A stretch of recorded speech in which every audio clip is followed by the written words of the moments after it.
નમસ્કાર. મધ્યાહન ભોજન કર્મચારી સંઘ, ભારતીય મજદૂર સંઘ નર્મદા જિલ્લો પ્રમુખની જવાબદારી અને હાલમાં આ એક અમારે આવેદનપત્ર આપવાની ફરજ ઊભી થઈ. એનું કારણ એક જ છે કે હાલમાં જે બજેટ સત્ર ચાલતું હોય કેન્દ્ર કક્ષાનું, એની અંદર બજેટમાં જે કંઈક અમારું બજેટમાં ફાળવણી કરવી જોઈએ કામદાર સંગઠનોની, અને જે આઉટસોર્સિંગ જે કર્મચારીઓ છે એ તમામ કર્મચારીઓનું કંઈક માનદ વેતન વધારવાની જોગવાઈ હોય, અને આ કોઈ પણ જાતની સરકારશ્રીમાં નથી. ગુજરાત સરકારે કોઈ બજેટમાં વ્યવસ્થા કરી કે નથી કેન્દ્ર સરકારે કરી. આના અનુસંધાનમાં આજે ગુજરાતના 33 જિલ્લા અને દેશ આખાના તમામ રાજ્યોમાં 25મી ફેબ્રુઆરીના દિવસે એક આવેદનપત્ર આપવાનું નક્કી કરેલ હોય, અને એના અનુસંધાનમાં અમે પણ એક આવેદનપત્ર કલેક્ટર સાહેબશ્રીને આપેલ છે. ભારત અશ્વિનભાઈ તડવી, જિલ્લા મધ્યાહન ભોજન પ્રમુખ. નમસ્કાર.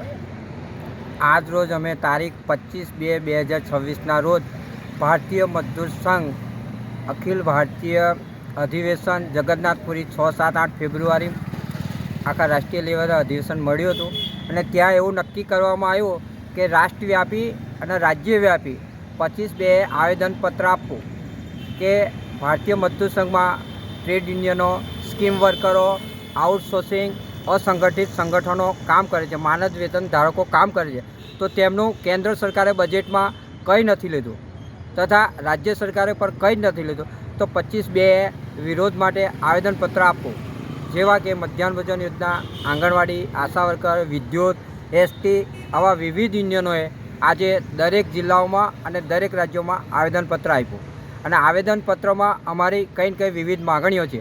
એ માગણીઓ એવી છે કે માનદ વેતન વધારો, સમાજ સુરક્ષા વધારો, અમારા આકસ્મિક કંઈક થતું હોય તે આપો, અને લઘુત્તમ વેતન ધારાધોરણ મુજબ અમને કામદારોમાં પસંદગી એટલે નિમણૂક આપો, અને અમારી યોજના કંઈ કે ચાલતી હોય એમાં કંઈ તકલીફો સમસ્યાઓ આવતી હોય વારંવાર, તો તેનું નિરાકરણ પણ સરકાર વહેલી તકે કરે. અને આ આવેદનપત્ર અમે નર્મદા જિલ્લા કલેક્ટર સાહેબને આપ્યું છે, અને ત્યાં અમે આપી, અને અમે જ્યાં સાહેબ હતા એમણે એવો પણ પ્રતિસાદ આપ્યો સારો હૈયાધારના, કે તમારું આજનું આવેદનપત્ર ગુજરાતના મુખ્યમંત્રી ભૂપેન્દ્રભાઈ સાહેબ તથા ભારત સરકારના પ્રધાનમંત્રી નરેન્દ્રભાઈ સાહેબને પણ મોકલી આપશું. તમારી જે લાગણીને માન આપી અને અમારી લાગણીથી અમે આજે મોકલી આપશું, આ રીતની વાત કરી છે. અને આગામી દિવસોમાં અમારા આ આઉટસોર્સિંગ કર્મચારીઓ, અસંગઠિત કામદાર, શ્રમિક, અને એ લોકોનું જે ભારતીય મજદૂર સંઘ સાથે જોડાણ છે, એવા લોકોનું કંઈ કંઈ સરકાર કામ નહીં કરે તો આગામી દિવસોમાં પણ કંઈ મોટા કાર્યક્રમો આપવામાં આવશે. આપણું નામ? ઈશ્વરભાઈ કાનજીભાઈ રોહિત દેવલિયા, ભારતીય મજદૂર સંઘ જિલ્લા મંત્રીની જવાબદારી તથા PM પોષણ મધ્યાહન ભોજન યોજનામાં જિલ્લા મંત્રીની જવાબદારી. હેલો ભુજ, તો કેમ છો તમે? આજે હું તમને એવા શોરૂમની વિઝિટ કરાવું છું જે છેલ્લા 10 વર્ષથી કચ્છની જનતાના પ્રેમ અને વિશ્વાસથી મહેકતું લુગડા બજાર ફેમિલી શોરૂમ.